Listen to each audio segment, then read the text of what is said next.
I don't remember inviting you. Ah, she must be talking about her bragging party today, showing off her fancy high-rise apartment to everyone. Well, I don't remember being invited either, and I certainly had no desire to go. But she continued to confront me. Did you come for a tour or something? You, who can only afford such cheap and unimpressive clothes for your own daughter? She smirked, looking down on me. Hearing this, I decided to fight back. Is there a reason I shouldn't be here? Yes, this is no place for someone as poor as you. With one sentence, I stopped Jasmine in her tracks. As my words sunk in, her face turned ashen, then quickly flushed with anger. She couldn't believe what I had said and called me a lying bastard, which was rather amusing. My name is Ellen, and I'm a homemaker. I did want to work, but at my husband's request, I decided to focus on our home. But every day is filled with joy as I work hard for my family. My loving husband, our dear daughter, and I lead a life full of love and dedication. This story took place a few years after my daughter was born. She had grown up, and it was time for her to attend preschool. Among several options, my husband and I chose the preschool where we believed our daughter could grow freely. At first, she was a little nervous, but she soon made many friends and enjoyed her days at preschool. I also made new friends, other moms, thanks to our children's friendships. But not all of these connections were pleasant. While most of them were kind, there were a few who always tried to one-up everyone else. The leader of this pack was Jasmine. According to other parents, Jasmine was a homemaker too, but her husband worked at a famous company. She seemed to brag a lot about being the wife of an employee at such a notable firm. Her stories were always about luxurious hotels, trips abroad, or buying designer items. Just recently, I had to listen to her boast about her lunch at a renowned chef's restaurant. While Jasmine seemed to have a few friends among the moms, I didn't want much to do with her. But it seems like we can't always choose who we encounter. On holiday, I took my daughter to the park and unexpectedly ran into Jasmine. "Oh, hello there," she approached me. Jasmine was dressed in an elegant, tight dress with delicate, strappy mules. Everything about her screamed expensive. It was all so outstandingly flashy and beautiful. Not exactly the outfit one would expect for a park outing with a child. "Hello," I managed to respond, doing my best to hide my discomfort. She then erased her expression and stared at me. I was puzzled, wondering if I'd done something wrong. But then I realized her gaze was focused on my daughter standing next to me. Upon seeing my daughter, Jasmine chuckled in a derisive manner, looking at me with a smirk, and then she turns to me with the smirk. "Hey, where do you buy your daughter's clothes?" I wonder why she's asking. Her next line answers my question quickly. "Those clothes look quite cheap. Don't you feel bad for your daughter?" Indeed, my daughter was wearing a simple t-shirt and skinny jeans that you could find anywhere. But it's not ragged, and I never really paid it any mind, so I just chuckled and let it slide. It seems like any response I give would just invite a counter-argument, so saying anything now would only lead to a headache. Better to avoid unnecessary confrontation. Seeing my forced smile, Jasmine apparently assumed she'd hit a nerve. With a triumphant look, she said, "If you can't afford anything better, let me know. I can give you some of my kids' old clothes. They're second-hand, though. If you want, I can even give you some of my clothes." I had no particular desire to accept her offer, so I responded vaguely with, "Sure, I'll keep that in mind if I ever need to." By this time, our kids were engrossed in different play equipment, so I was eager to end the conversation. "My daughter seems to want to play somewhere else, so I have to go," I told her. "Well, if you ever need help with clothes, don't hesitate to tell me." She waved flamboyantly, and we parted ways. Seeing my daughter's cheerful smile ahead of me, my irritation subsided. One day I heard Jasmine was inviting some close mom friends over to a party at her house. Apparently, she'd bought a newly built high-rise apartment with her husband's money. She probably planned to show off the apartment during her home party. I was not invited, but I had no interest in a party thrown by Jasmine and figured it would just be an opportunity for her to boast, so I didn't care. Rumor has it that there was a dress code for the dinner party. Apparently, the guests were instructed to wear ostentatious, brightly colored, and beautiful dresses. which aren't usually required at a casual home party. I also heard that moms from relatively affluent families were invited. Sure enough, looking at the guest list, there were moms with husbands working at global companies or whose families owned large pieces of land. The dress code was probably there to filter the guests. Realizing again that Jasmine judges people by their wealth, I was fed up just hearing about it. I genuinely considered how to avoid her as much as possible in the future. But as long as our kids were at the same preschool, that seemed unlikely. I hoped we'd never meet again privately, but after the recent incident at the park, I realized that we live in the same area and that it would be difficult. I wished that this problem would disappear completely someday. I even wished on a star. On another day, I found myself heading towards a high-rise apartment. I opened the automatic lock at the entrance, walked inside the building, and looked around the floor. Just then, a door creaked open. Surprisingly, the person who appeared was the haughty guardian, Jasmine. I was taken aback and stood frozen for a moment, but soon I regained my composure. Well, hello there. No matter how much I disliked her, I figured I should at least say hello. However, Jasmine didn't respond, instead staring at me with wide eyes. We exchanged glances for a while until Jasmine furrowed her brows, a clear sign of her unhidden anger, and addressed me. I don't remember inviting you.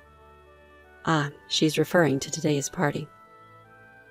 I don't recall being invited either, nor did I want to attend. Well, I wasn't invited, I responded matter-of-factly. Apparently, she didn't appreciate my response. Jasmine continued to confront me. Why are you here if you weren't invited? Why am I here, you ask? Did you come here to tour this high-rise apartment, even though you can only afford to dress your daughter in such drab and lowly clothing? She snickered at me with disdain. Hearing that, I thought, now is the perfect moment to counter Jasmine. I carefully chose my words to throw at her. Do you think I shouldn't be here? Yes, this is not a place for someone like you. Why is that? Because for someone poor like you, well, this is actually my home. As my words overlapped with Jasmine's, her movements came to a complete halt. Her face turned pale when she realized what I had said. She probably hadn't expected that response at all. Her eyes were black and white, as if she didn't understand. She blinked in disbelief, trying to digest the situation. Instantly, Jasmine's face turned red with anger. What do you mean? Explain yourself. Let me clarify for you then. Actually, my husband is the president of several companies. They may not be famous companies, but thanks to the income generated from these businesses, we earn significantly more than the average person.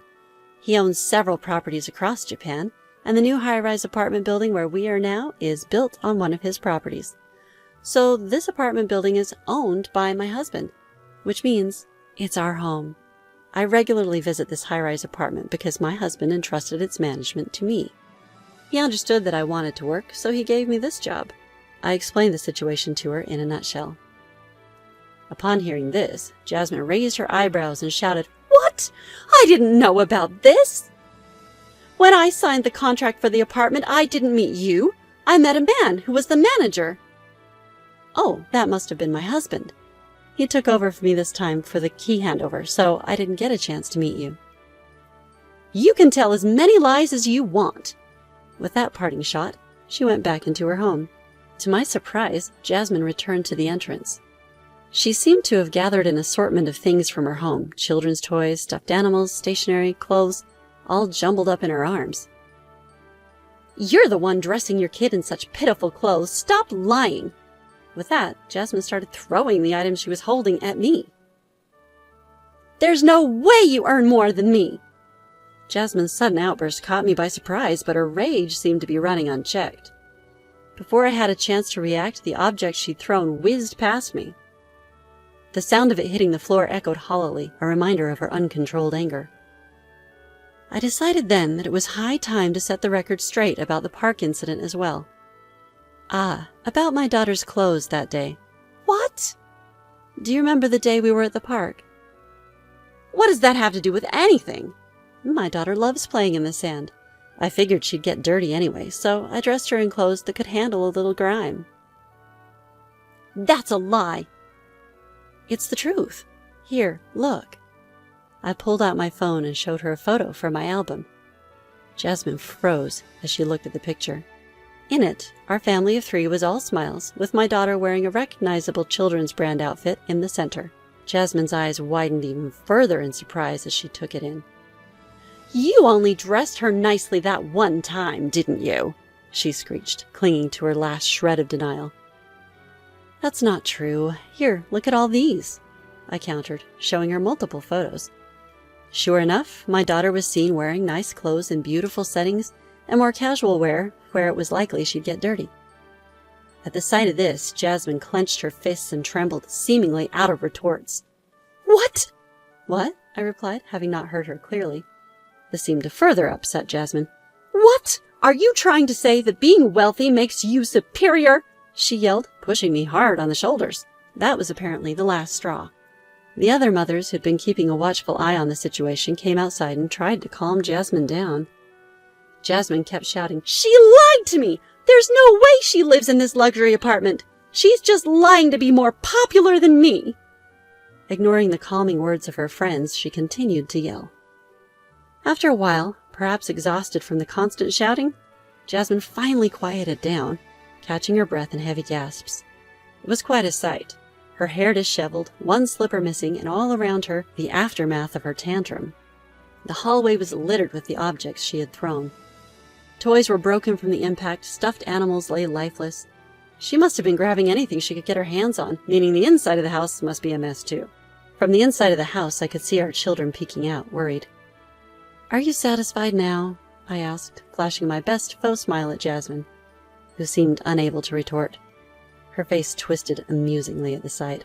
I hope you enjoy the luxury apartment brag party, I said, gliding past her, and please do clean up the mess that you made. From behind me, I heard her shout, Liar! It was just bravado, but it did give me a chuckle. As a result of this incident, Jasmine found herself distanced from the other close-knit mothers she knew.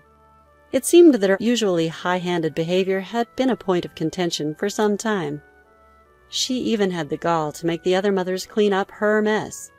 Her outrageous tantrum this time around was the last straw, painting her as an unstable individual in their eyes. The friends Jasmine thought she had amongst the mothers distanced themselves from her, and she found herself isolated in the preschool community. It was a pitiful sight to behold. To add insult to injury, rumors began to circulate that Jasmine had gotten a divorce.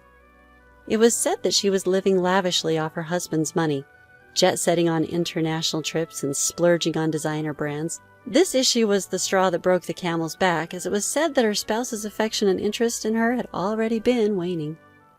The incident where Jasmine threw objects at me and refused to clean up her mess was the final blow that pushed her husband over the edge. Jasmine reportedly pleaded, Please, don't leave me. But her husband responded, I never thought you would stoop this low. I can't stay with you anymore. I'm going to take custody of our child. And just like that, Jasmine was left all alone. Their marriage had been a secret affair where the two had eloped to a distant land. Hence, Jasmine had no one around her to lend a helping hand. Jobless Jasmine, having lost her means of living, was in a tough spot. Word of her fall from grace spread quickly through the grapevine, and finding employment was a struggle. Eventually, Jasmine managed to find work as a part-timer in a supermarket, and was said to be living in a run-down 50-year-old apartment with doors that creaked and groaned. It was reported that she was barely scraping by. After all that's happened, I sincerely hope Jasmine has learned her lesson and will no longer judge people based on their wealth.